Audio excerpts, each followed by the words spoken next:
Hi, this is Chris from the Stephanie Miller Show. Please enjoy this exclusive clip from Political Voices Network. But it is a test for the United States, as I think, Neil Katyal and others have said. This is going to be a real test of our democracy. And it just, I mean, not only, by the way, we keep saying, I hope they get to the other conspirators that are in Congress, not just these 6 that are named, right?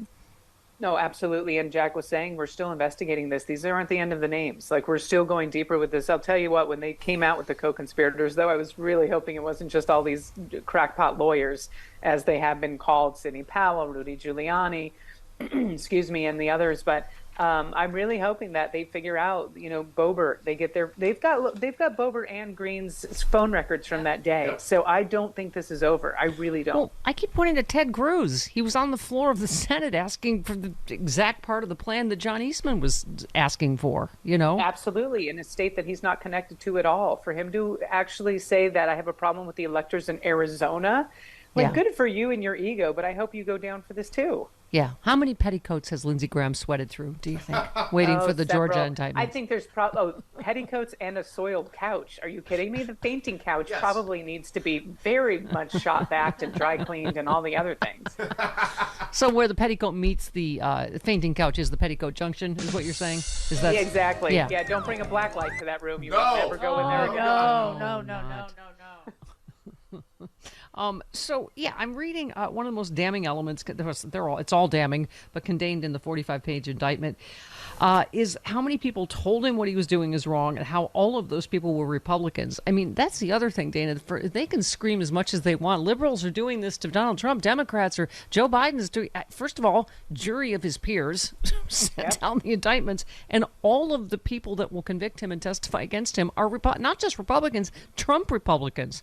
People he appointed or hired, right? Yeah, it's not good. It is definitely not good. I mean, we were talking this before. These lawyers that they have, I think it was one of the January 6th defendants, or it could have been someone in the documents case, but I don't think so.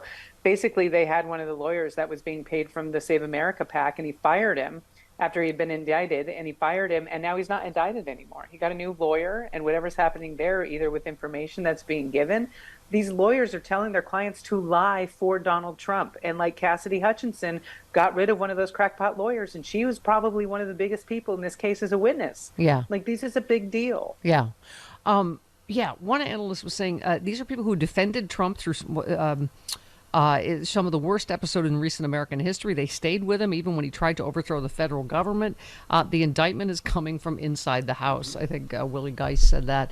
We told Donald Trump time and time again. It's documented here in these 45 pages. He lost the election. There was no fraud that you're hearing about from crazies. There's no fraud that you're hearing about from your friends on certain TV shows. You lost. Joe Biden's going to be president. Time to move along. And he didn't buy that. And there is a mountain of that evidence. It's not like it's one person, right? There's also that one part in the indictment. I saw just a little clip of it on Twitter about him taking that speech out about Mike Pence. And then once he figured out that Mike Pence wasn't going to do his dirty work, he put it back in. And he put it back in the speech that put Mike Pence in danger when they were like, hang Mike Pence, and that's why they ended up going. But he put him in danger after he realized he wasn't going to actually do this fake slate of electors when Mike Pence was like, no, like, don't come to me with that. That's when he put it back in his speech, from what I understand. And we were talking earlier, Dana, I wanted to get your take on that. I'm sure you guys have talked about this, is how many electors knew what they were doing and are going to be convicted, or how many were, because that's in the indictment, that some of them were tricked, that they were tricked into signing these things because they said, oh, this is only in case, we win legally in your state and we just want to have, which was not the case. I mean, it's interesting because if you looked at the age of all of these fake electors or that were put into this scheme, they're all right around the median age of Fox News watchers. That's not a coincidence. But it's interesting that they're like, oh, I didn't know I was doing anything wrong. I'm like, you're sneaking through bushes like in the middle of the night or something like that, where I'm like, no matter what you think you've been duped into, as a human being, you have to realize that what you're doing is somewhat sketchy. I do love the Homer Simpson sneaking back into the bushes aspect of this entire one of my favorite I don't, no one can see me. I'm invisible in the bushes. Officer Daniel Hodges, oh my God, remember that guy? Was the horrifying tape that got smashed in his face smashed in the door? Awful. January. 6, he said he was talking about the Republicans who tried to downplay the chaos of that day. They know they're lying. Hodges provided a haunting picture of how he still suffers from the trauma of that day. It never really goes away. He said they know they're lying when they say that. They know they just say it because they're afraid. They're afraid of their own voting bloc. I think Eric Swalwell tweeted a picture of himself. He said, I gabbled us in on January 6th. And he said, later that day, I texted my wife and told her I love her and please tell the kids I love them. Because many legislators did that. He said it is time for that justice has come because many people texted their loved ones to say goodbye. That's how serious it was.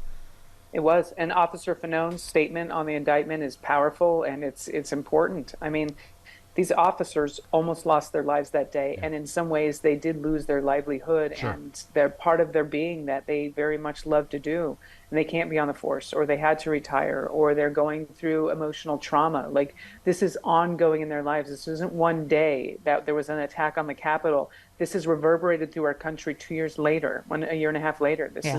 It's a lot, and I'm glad that there hopefully is justice for some of the people that were not only injured but killed in the January 6th attack. And I've said that over and over. I mean, that not enough attention is paid to the officers that took their own lives. That, we just had Malcolm Nance on. I mean, all of his family, they've served in wars. And I was saying, like, we haven't, our military has not engaged in this kind of hand-to-hand combat since when? Which war? Would you Civil War? I don't know. Do you know what I mean? Yeah. Like, the officers are saying, some of them obviously were in war, in combat, nothing like this.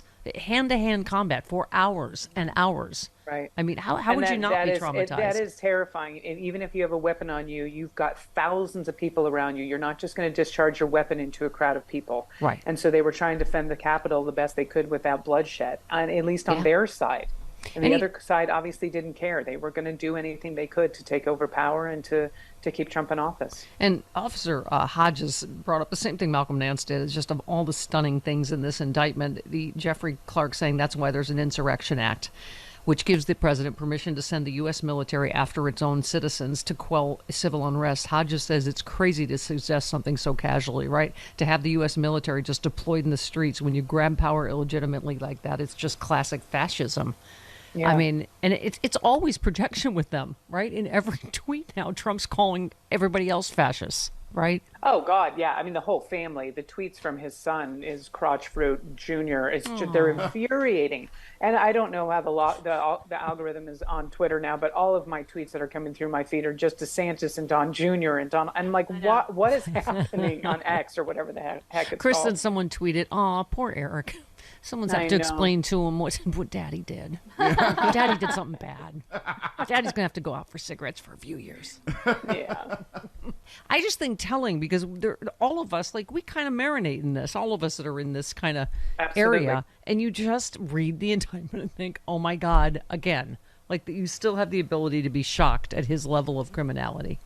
Absolutely. Also, I think a lot of us are like, maybe this one is the one that actually gives him prison time. I don't know if the other ones will, but this one really feels like if there is equal justice under the law, and we know that there's not always that because our justice system is messed up in tremendous ways. But with this one, you really do have to hope that they will put him away for this. This is bigger than the other two, in my opinion. And I'm hoping that this is what makes the house of cards fall. Yeah, it is our very democracy itself. You're right. And we were just talking before the break, Dana, about Judge Chutkan. I feel like there must be karma if she is assigned to this case. Absolutely. Because not that she's an Obama appointee, but that she was confirmed, Dana, 95-0. This is, we forget the era of Donald Trump. Almost everyone he appointed, almost every judge was ruled not qualified by the ABA. That's never happened before. And I covered this on the Beans yesterday. Chutkan is the judge that made them hand over all of this troves of documents to January 6th. She's got history. Basically, she was like, listen, he's not in front of me right now, so I can't say anything about that. But you went to the Capitol for one man, not for this country. And now that one man is going to be in front of her in the court. So I hope this just covers over. And this isn't bias. This is justice. She is following the law. Yeah. And as we were saying, she's a famous defense attorney. So you'd think she would lean, generally the defense would be thrilled. And legal experts are saying it's a good draw for both sides because she's just a really good judge. But I think you're absolutely right that she's the one that said the famous thing about presidents are not kings. When she ruled against him on executive privilege, that's a good start. The 11 cases Chutkan has provided over, she imposed tougher sentences than those sought by the Justice Department 7 times, matched the DOJ's request 4 times. She sentenced all 11 defendants to time behind bars. To your point, how do you not sentence the ringleader to time behind bars? I don't see how it could possibly happen, especially when his lawyers. I mean, bless their heart, he can't get a good lawyer at this point to save his life, not that he ever had one. Yeah. And I don't know what they're going to argue at this point, whether it's freedom of speech or insanity. I have no idea. Right. Well, I mean, and also what she said in a recent sentencing, she said it has to be made clear that trying to violently overthrow the government, trying to stop the peaceful transition of power, and assaulting law enforcement officers in that effort is going to be met with absolutely certain punishment. This was on, one of the latest sentencing hearings that she did. So I also think, it's just all the normal stuff he tries. Like, can we go to West Virginia? She's going to be like, Computer says no. No. No. You don't get to just pick a state that you won by 40 points randomly. Yeah. Right. Can we go there? And we know that the 6 co-conspirators there haven't been charged. And so we're hoping they flip. I mean, they're being named in the indictment, but they haven't been charged yet. We want this to be a speedy trial. Allison's been talking about this. This case is against the United States. We are the United States, and we have a right to a speedy trial in this case. So we want this to happen as soon as possible. Yeah, she posted that yesterday, versus the United States. She's like, hey, that's us. I'm the United States. You're the United States. We're the United States. Hey all, Glenn Kirshner here. I hope you'll join me on my new audio podcast, Justice Matters. I'll be using my 30 years as a federal prosecutor and Army JAG to unpack, break down, and explain the legal issues of the day, particularly where the legal intersects with the political. Please look for Justice Matters with Glenn Kirshner wherever you generally get your podcasts.